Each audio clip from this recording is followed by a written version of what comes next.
Beyond Meat's steak filet just got a bigger retail push.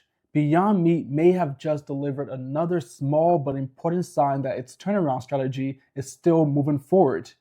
The company announced that Beyond Steak Filet is expanding to Meijer stores this month, adding another major retail partner after recent launches at Wegmans and H-E-B. While this isn't some massive nationwide rollout yet, it matters because Beyond Steak Filet isn't just another plant-based burger or nugget. It's one of the company's more ambitious new products. It's a whole-cut, plant-based steak filet, and according to Beyond Meat, it's been the #1 selling product by unit sale on its Beyond Test Kitchen direct-to-consumer website since launching in October 2025.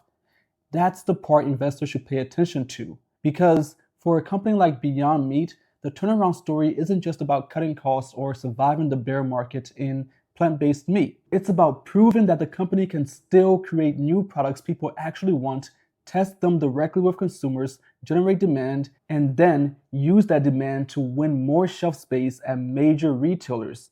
That's exactly what appears to be happening right here, right now. Beyond Steak Filet started online. Then it moved to Wegmans and H-E-B. Now Meijer is being added to the list. Step by step, Beyond Meat is taking a product that performed well in a direct-to-consumer environment and pushing it deeper into traditional grocery stores. Beyond says each serving delivers 28 grams of plant protein, 3 grams of fiber, and just 1 gram of saturated fat.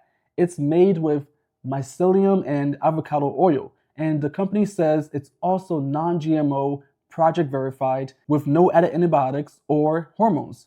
That's important because Beyond Meat has been trying to reshape the conversation around its brand. The company doesn't want to be seen as just a novelty burger company anymore. It wants to be seen as a broader plant protein company with cleaner ingredients, stronger nutrition, and products that can compete in more categories. CEO Anthony Brown said the response to the direct-to-consumer launch showed that consumers shared the company's enthusiasm for the product, especially around taste, texture, and nutrition.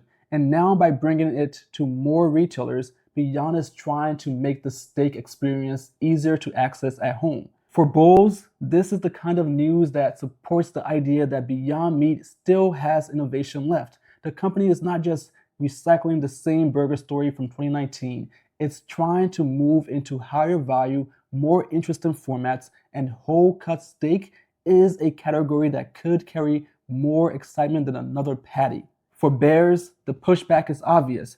Distribution does not automatically equal demand. Getting into more stores is good, but the real question is whether the product sells through consistently, earns repeat purchases, and helps Beyond Meat rebuild revenue over time. That's the key test. But as part of the larger turnaround story, this is still encouraging. Beyond Meat created a new product, found early demand online, earned positive traction, and is now expanding its retail footprint with another major grocery store chain. This alone doesn't fix the company. It doesn't erase the risk, and it doesn't guarantee a stock recovery, but it does show that Beyond Meat is still fighting for relevance, still innovating, and still finding retail partners willing to give its next generation of products shelf space. And for a beating down stock like Beyond Meat, investors don't need perfection to get interested again. They need signs of life. Beyond Steak Filet expanding to Meijer is exactly that. Thanks for watching. I'm Lincoln with BoWAcademy.org. Thank you again, and I'll see you in the next one. Oh, and of course, don't forget to comment, like the video, and subscribe to the channel for more Beyond Meat coverage. See ya.